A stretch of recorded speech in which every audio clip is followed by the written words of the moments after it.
Yaa waaqa aslii gurraacha intala diimtuu san itti fuute. Reedi maqadhaa kanaayyuu rabbiin fuudhee dubartii lamaan badhaase. Rabbiin nama jaalatu fattana jedhan. Manuni yeroo sirabaan yeroo hunduma waa'ee maalii qaaqaa walla seenti beektaa waa'ee jireenya waa'ee soorummaa waa'ee maaliisaa la rabbiin gaafa si uumu rakkinaa jinillee si uumuu danda'a. Alattee ammoo namni tokko kan soorummaatti guddatee ammas darbee soorummaadhaan jiraachuu danda'a. Garuu anaaf nama himmaatti guddate naaf caalaleesh naan jedhe nama dur mana citaa qorqorroo keessaa rakkotaa seenaa kiyya sinitti hima. Seenaa harmee kiyyaa fa'aa isinitti himuu fedha waan ta'eef sheer godhaa kottaa. Kamitti akka haati kiyya na guddiste. Isinitti hima kottaa isin fayyada. Guyyaan kee gaarii haa ta'u waan na gammachiiste galatoomi lubbuu. Haati kiyyaa abbaan kiyyaa jaartii lama qaba. Warri uffata feetan immoo piroofaayilii irra jira lakkoofsi heeloo naan jedha. Isinii galee harmeen kiyyaa baadiyyaa jiraatti. Ani yeroon dhaladhee jechuun mana citaa keessatti ana dhaladhe mana citaa mososolaan dhaabbatu gidduu isaa utubaan jiru jechuudha. Ichi keessatti dhaladhee sinitti nima warra takka warra ani akkasittiin guddadhe ani kana nyaadheen guddadhe I don't care habiibii qalli walli ani akkanattiin guddadhe akkasittiin itti akkastee ani bishaaniyyuu maalidhaa giddiin gadi lixaa namna gabbaansu. Haati kiyya raafuu shirootiin na guddiste. Wallahi I am happy.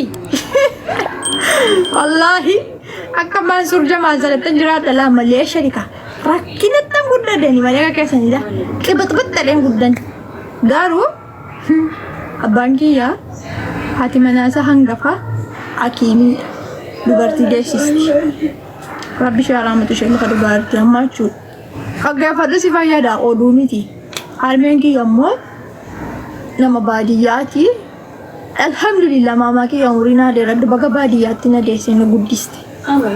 Achitti dhaladhee guddadhee mana citaa keessatti shiroo nyaadhee raafuu nyaadhee yeroon xiqqoo barummoo dhoqqee saanaa arsiistee haramaa na haramsiistee bishaan laga na buustee na waraabsiistee okkotee duddaranaa keessee dafii dhaqii bishaan waraabii qoteetti dudda korra kaadhee dhaqee waraabee dhufee isa lafa kaa'ee waan isheen dhalatte furadhee nyaadhee gara mana barumsaa kootti fiiga.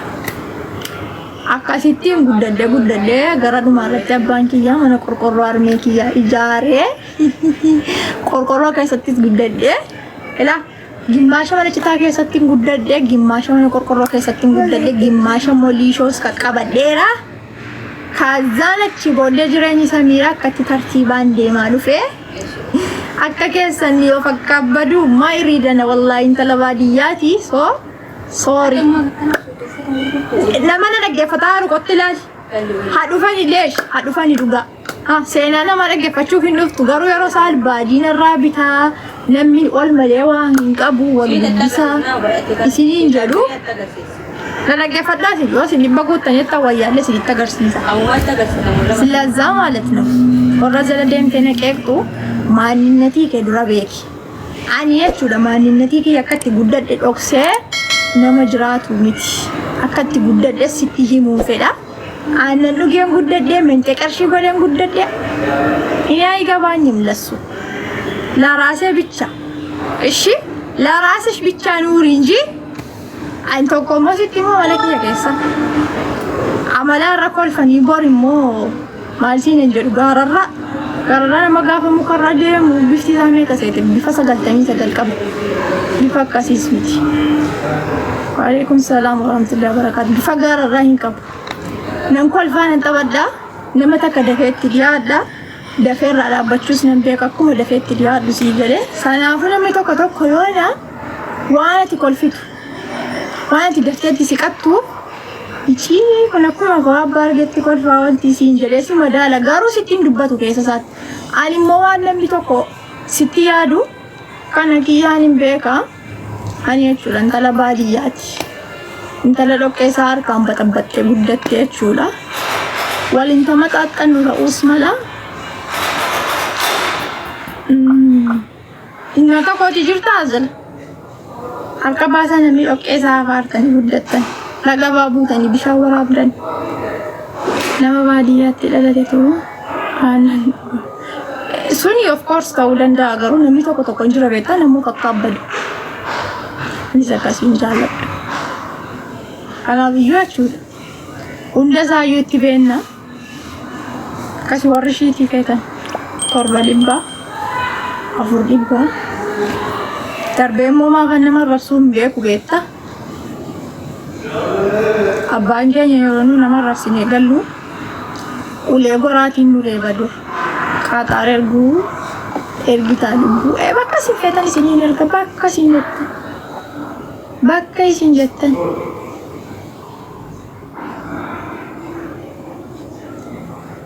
uffata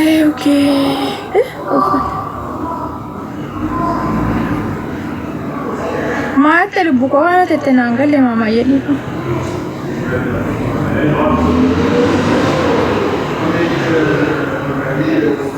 maal jechuu keeti lubbiyyee kujeeraan fiddaa sammuu wallaahi safara kiyya duriidhaan fidda bakka didette kiiloo meeqa erguu dandeettaa eessa Aisha eessa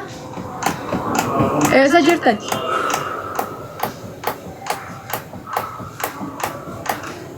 qaaxaar darzana tokko yoo fudhata ta'e siin erga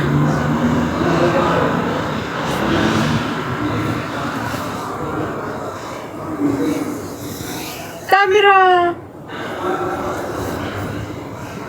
akkam bultaan shar godhaame